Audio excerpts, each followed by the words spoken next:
Na minha prática do consultório, e em função também da minha abordagem teórica, que é a Gestalt terapia, que é uma abordagem em que você conversa com a pessoa que você atende, em que você muitas vezes tem um posicionamento mais diretivo, eu tenho o hábito de conversar com as pessoas que eu atendo no sentido da gente pensar em como que eu vou funcionar de modo prático em relação à minha existência, em relação às minhas questões.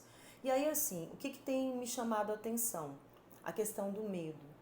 O medo, ele tem uma função. Ele tem uma função de nos proteger. A gente sabe, por exemplo, que a criança muito pequena, que ela ainda não tem essa dimensão de medo, ela pode se colocar em situações de risco e ela precisa sim de um adulto, de uma pessoa mais velha para que ela possa dar a sensação do limite, certo? Então pronto. Tem um lado do medo que é saudável? Tem.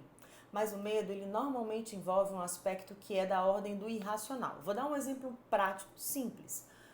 Você vai atravessar a rua, né? E você simplesmente vai e atravessa a rua. Antes de atravessar a rua, você pensa o seguinte: e se eu for atropelado por um carro? Qual o problema? Existe a possibilidade de eu atravessar a rua e ser atropelado por um carro? Sim, existe. Não sei se é provável, né? Eu atravessei direitinho na faixa de pedestre, tá tudo conforme o que deve acontecer e ainda assim eu corro esse risco. Se você pensar no risco que você corre antes de atravessar uma rua, você vai atravessar a rua? Você pode até atravessar, mas você está tenso, você está agoniado, você está desatento. E aí, assim, você começa a pensar assim: então eu não vou atravessar a rua, mas eu posso tomar banho no chuveiro elétrico e ele pode dar um curto. Posso levar um choque e posso morrer, né? Então, assim, eu queria que a gente pensasse um pouco nisso.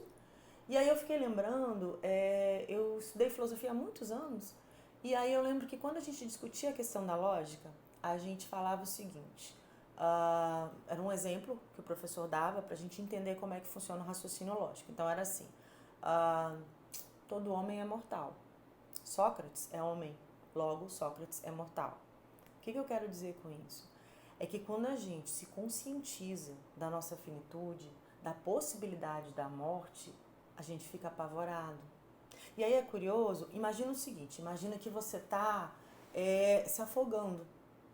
E aí o que acontece? É muito complicado porque você não quer morrer e você entra em desespero. Quanto mais desesperado você fica, quanto mais ansioso você fica, mais força você faz, que te leva a um cansaço maior e pode aumentar a chance de você se afogar. Então, o que a gente precisa nesse momento? Discernimento.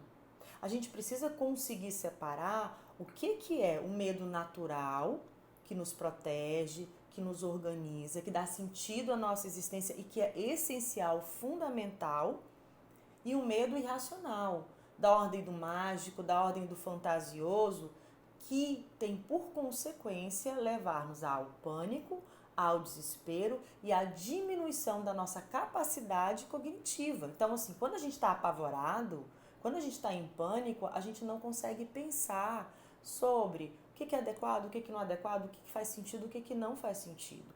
Então, assim, eu acho que é um momento, né, para a gente parar, para a gente refletir, porque a gente costuma pensar muito. E aí, quando a gente pensa, muitas vezes a gente repete informações, informações, informações. E eu acho que é o momento da gente se propor algumas reflexões.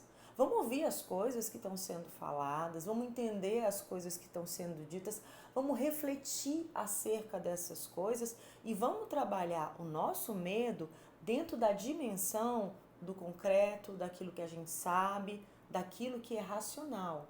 Porque se a gente se deixa ligar àquilo que é irracional, àquilo que é fantasioso, a gente aciona a emoção do medo num sentido que não é saudável, num sentido que não é produtivo.